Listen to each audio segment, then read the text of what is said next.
Inna akramakum indallahi atqakum.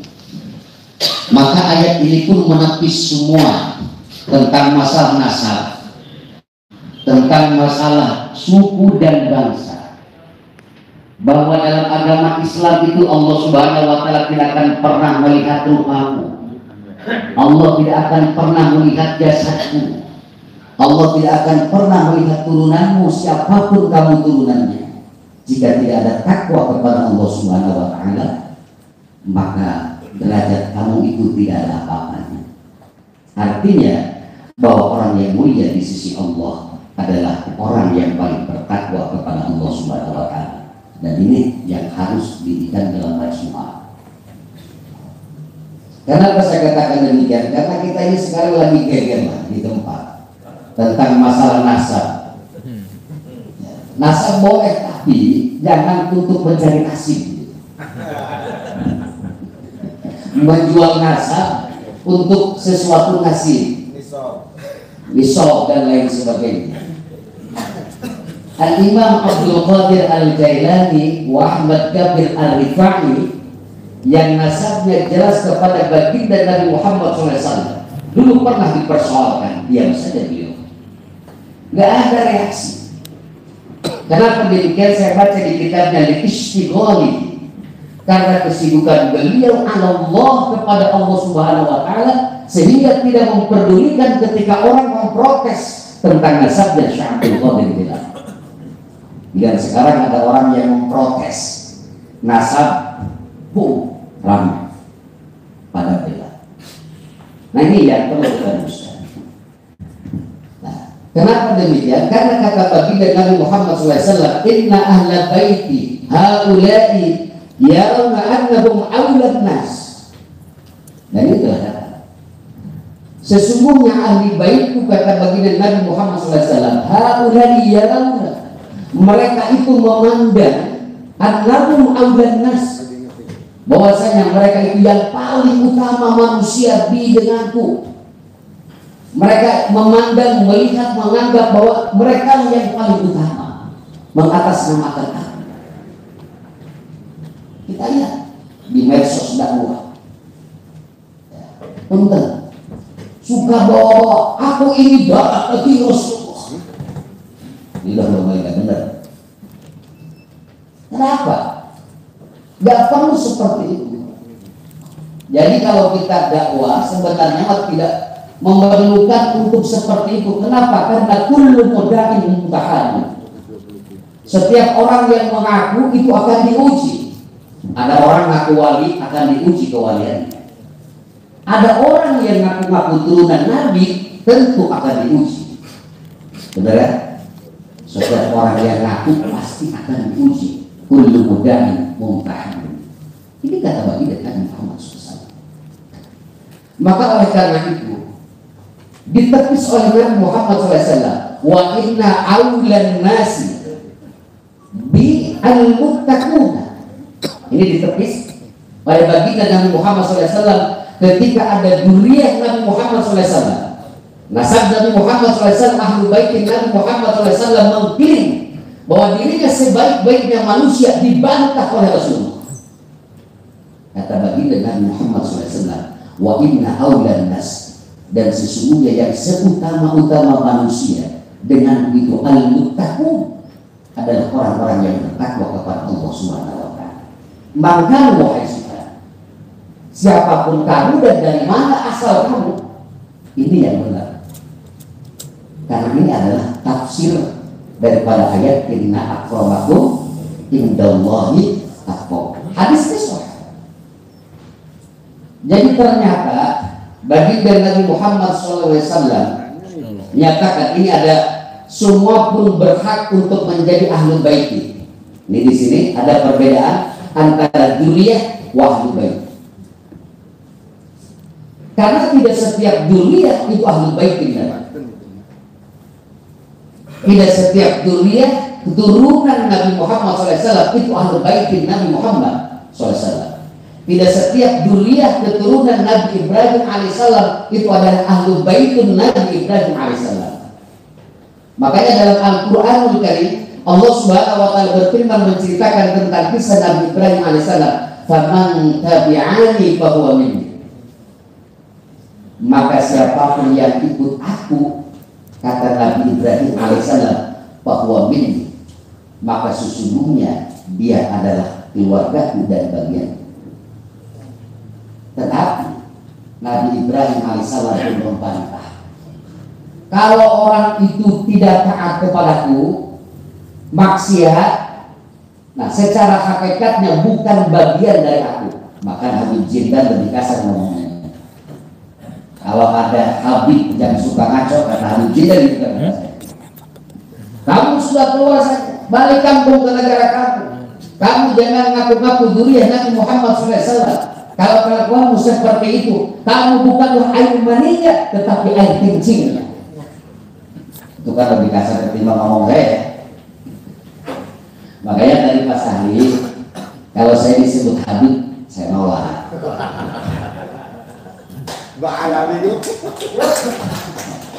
Kenapa? Pertama bukan turunan Ali Ba'alawi. Nanti protes mereka. Dan kemudian juga yang disebut dengan Habib ini yang saya harus menjabarkan sebenarnya Al-Mukarram Jihadi Thohir dan Busrobi yang pernah di Yaman. Kalau saya kan belum pernah di Yaman, nanti dikira mengada-ngada. Apakah di Yaman semua disebut Habib? Tidak. Karena ada standarnya. Betul bahwa gelar Habib itu adalah gelar untuk keturunan Ali Pahlawi, tetapi standarnya hafal kitab Bidayatul Hidayah dan mengamalkan kitab Bidayatul Hidayah. Benar nggak? Nah ini harusnya kan dijabarkan begitu. Sehingga ini ada standar minimalnya. Orang disebut dengan Habib itu ada standar minimalnya. Maulana Habib Lutfi sudah memenuhi, bahkan lebih. Kita tidak keberatan. Al-Habib Jindan disebut dengan Habib, tidak keberatan. Habib Salim tidak keberatan. Kenapa? Karena beliau Al-Muslim. Kita tidak keberatan. Tetapi kalau ada dari keturunan Ali Pahlawi yang suka malah-malah, nipu-nipu nih, banyak yang begitu. Berikut teman saya ada kayak begitu. Cuma nggak ada di Haji Rahmat dari Gaza. Itu pernah ditipu 10 juta. Saya maki-maki. Hatinya saya maki lagi. Mungkin ini persoalan. Ada sedikit begini. Kadang-kadang kalau kiai kan sudah mulai keren. Kalau dengar-dengar dari Habib, yang aja nggak berani maki-maki. Nah, jawarannya saya itu kadang-kadang keluar. Ya Pak, kan Maulana Hasan Bima ada terah Musliwatinya. Jadi kalau ada Habib yang kayak begitu, pas hari saya maki-maki. Jangan mentang-mentang kamu itu dunia Nabi, bahwa di alam dunia, di kolong langit, coba kamulah yang turunan Nabi Muhammad SAW. Nah ini yang perlu kita luruskan. Kenapa? Karena jika tidak diluruskan, kebohongan ini akan dianggap benar. Pertama yang menjadi catatan, bahwa duriah Nabi Muhammad SAW bukan hanya golongan Habib, tetapi as-Sayyid. Nah, ini perbedaannya begini. Jadi kalau turunan Sayyidina Hasan itu disebut dengan as-Sayyid. Kalau turunan Sayyidina Husain as-Syarif. Demikian Maulana Syarif Hidayatullah tidak dipanggil Sayyid karena memang keturunan Sayyidina Husain, keturunan Al-Husain. Al-Imam Ja'far Shadiq Sunan Kudus dipanggil dengan Sayyid itu karena keturunan Sayyidina Hasan. Kemudian ada yang dari ibu dari bapak disebut Al-Mahdum. Sunan Bonang itu Maulana Mahdum Ibrahim, dia nasabnya dari bapaknya, dari ibunya, kedua-duanya ini tersambung kepada baginda Nabi. Cuma yang satu lewat jalur Sayyidina Hasan, yang satu lewat jalur Sayyidina Husain, itu disebut dengan Mahdum. Kemudian turunan Nabi Muhammad SAW, ya, apa itu? Dari Wali Songo, dari Terak Wali Songo, ada yang disebut dengan Raden, ada yang disebut dengan Anten, di Madura disebut dengan Lora, kemudian di Banten, tapi nggak pernah mungkin Pak. punten, nggak pernah mungkin. Hanya sekedar mencantumkan gelar Tubagus dan tidak pernah mengklaim bahwa turunan Banten adalah dzurriyyah Nabi Muhammad SAW. Kenapa? Karena ada malu, Pak. Bukan malu apa? Malu kepada Nabi Muhammad SAW. Kami ini belum standar terhadap sana. Nah ini. Kemudian ada yang disebut dengan ratu, kayak itu Ratu Hasanah. Ya, kalau perempuan itu ratu, nah, bahkan ada yang sama sekali juga tidak dicantumkan. Salah satu contohnya misalnya Abu Yaduriyati. Abu Yaduriyati, tetapi beliau tidak pernah mencantumkan Tubagus. Kemudian Abu Yasukra Oteng juga sama. Hampir bahkan penelaahan menurut almarhum bapak saya, hampir semua para alim dan ulama di Indonesia, di Nusantara, itu nasabnya tersambung kepada Wali Songo. Masalahnya, Kiai Indonesia itu tidak gemar menulis. Ini jadi masalah. Jadi tidak gemar menulis, semua mendengar. Sehingga nasab itu tidak tercatat dengan rapi.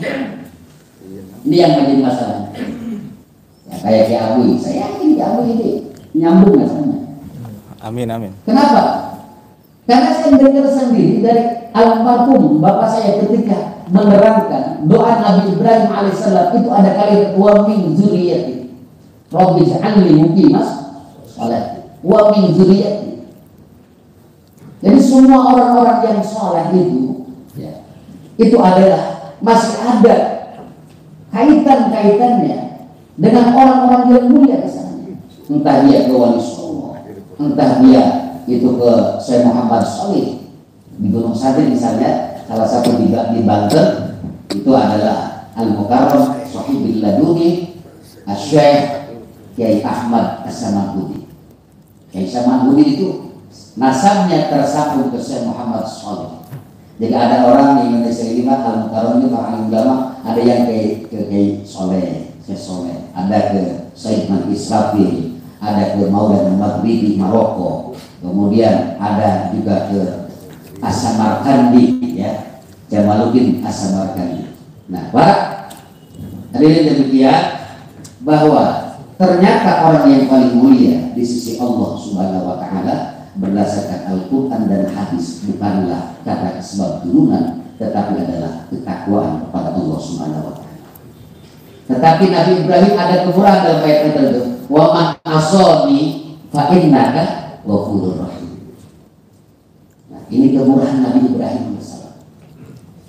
Dan orang yang maksiat kepada ini fa'innaka ghafurur rahim, maka sesungguhnya engkau ghafurur rahim, itu yang maha memberikan ampunan. Ini adalah bentuk syafaat Nabi Ibrahim AS. Jadi kalau ada duriahnya, ada keturunannya, kemudian dia bermaksiat, maka masih mengharapkan kepada Allah Subhanahu wa taala, semoga Allah Subhanahu wa taala memberikan ampunan. Ini mudah-mudahan dua ketika ada yang seperti itu, ya kan, bukan hanya Habib doang, ada tuh bagus gede gitu. Nah, ketika Muhammad As-Sani, mudah-mudahan datang ampunan dari Allah Subhanahu wa taala. Masyaallah muslimin rahimakumullah, yaitu masih sedikit saja tentang yang lagi viral. Nah, ini kiainya Abdul Hai. Tapi alhamdulillah berkat Haji Imaduddin Usman memang berani beliau. Salah satu kiai Banten yang berani mutak-ngatik. Jadi persoalan sudah bukan tingkat nasional lagi ya Abdul Hai, tetapi sudah internasional. Kenapa? Karena yang memang digempur oleh Haji Imaduddin langsung dari pucuknya Ubaidillah bin Ahmad Al-Muhajir. Nah, jadi repot. Kalau sudah jadi hajar pucuknya repot. Inilah hebatnya dalam Banten. Jadi ketika gerak satu orang ini bisa jaga dunia. Beneran kayak ini. Jadi gempa. Kenapa? Karena memang sulit untuk secara ilmiahnya membuktikannya sulit. Bagaimana mungkin 500 tahun kemudian muncul namanya Ubaidillah atau Abdullah bin Ahmad bin Isa Al-Muhajir. Nah, ini yang menjadi persoalan. Sebenarnya Kiai Haji Imaduddin Usmani sedang mencari kebenaran, bukan untuk memperkeruh.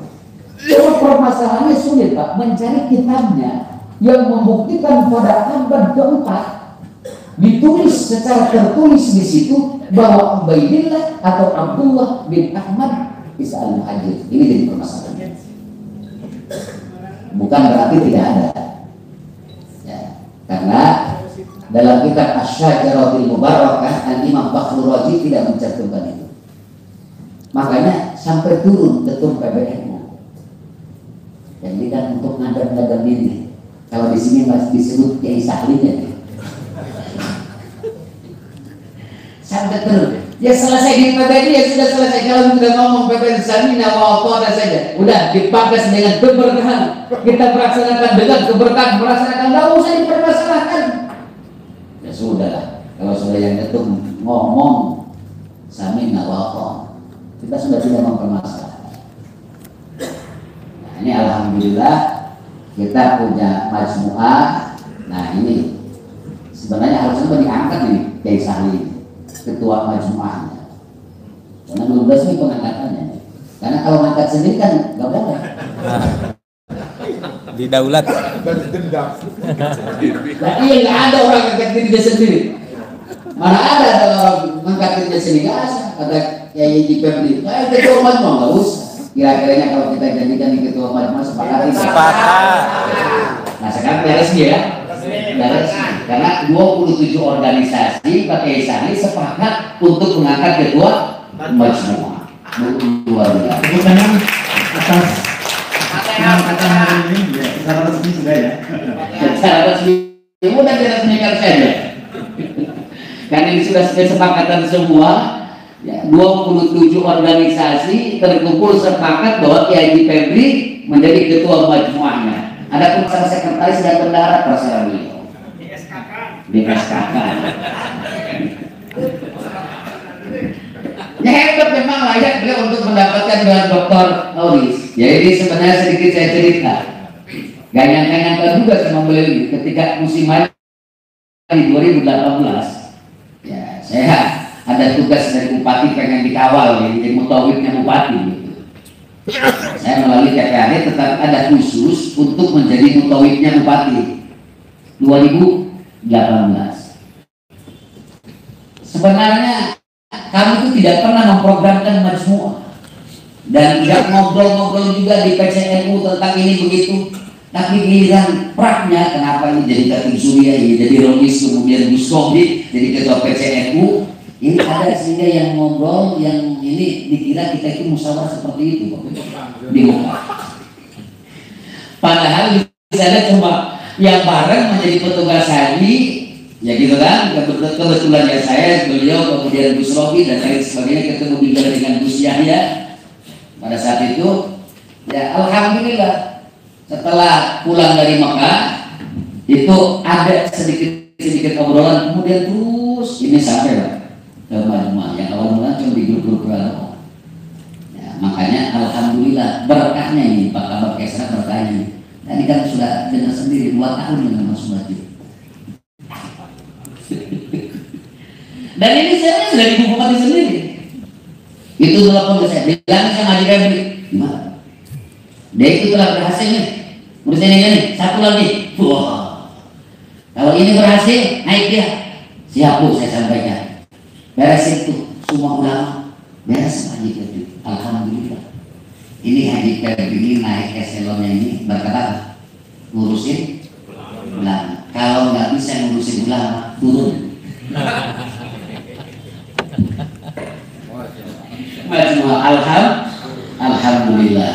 Nah ini Pak Haji Febri, jadi kami doakan mudah-mudahan nanti yang berangkat diberikan kesehatan oleh Allah Subhanahu Wa Taala. Dan saya sangat setuju TPAD ditingkatkan. Karena dulu setelah ngobrol sama ibu, ya, saya yang jadi kalornya nggak apa-apa, tahun ini nggak keajak nggak apa-apa. Saya suruh ngomong doang, saya ngomong, Bu tambah itu, ditambahin alhamdulillah. Saya nggak keajak, tahun ini nggak masalah.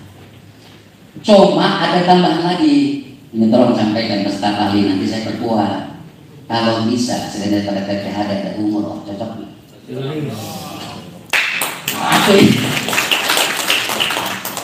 27 kecil. Nah, terserah itu mas saya serahkan ke staf ahli. Ini ada 27 organisasi. Setiap tahun 27 saja yang umroh. Cocok ya? Nah, yang umroh ini, yang kalau bisa, yang TPH ini yang belum haji. Saya mah nggak apa-apa, TPH ini juga berkali-kali, nggak masalah. Tapi kalau umroh mah harus membawa.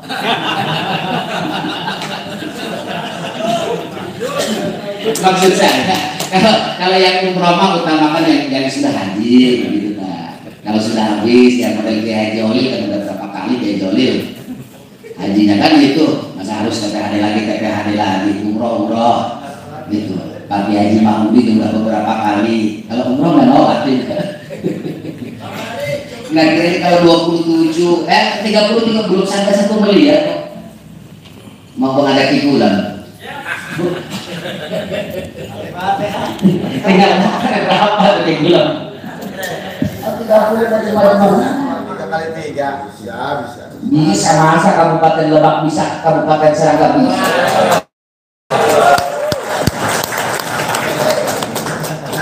PR. Bener kan? Kabupaten kemana? Berapa orang? Umroh. Apa ya?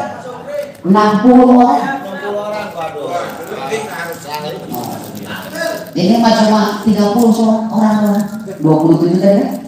27 organisasi. Ini PR bakal geser dan setara. Kita doakan mudah-mudahan ada ilham diberikan. Oh ini begini biasanya bilang ilmu lagunya kuat.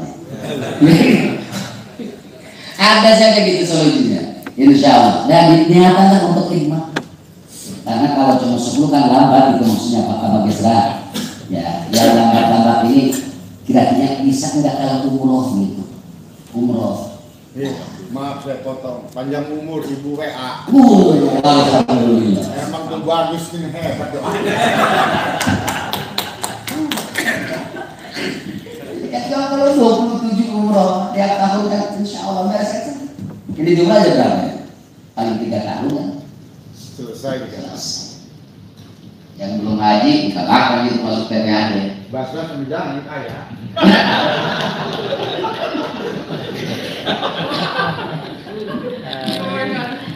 Itu saja lah pesan kali ini, mudah-mudahan dari tausiah ini ada hikmahnya dan mubarakahnya, ada hasilnya. Jika amat PPHD, jika kita bisa berangkat umroh, amin. Ya Allah ya Rabbal Alamin. Itu yang paling inti. Kalau saya berbicara ilmu ini semua ahli ilmu, gitu Pak. Kalau biasa ya, betul benar. Tapi jadi tolong itu saja. 2 DPR tambah TPHD sama umroh tiap tahun. Sekian, terima kasih. Assalamualaikum warahmatullahi wabarakatuh.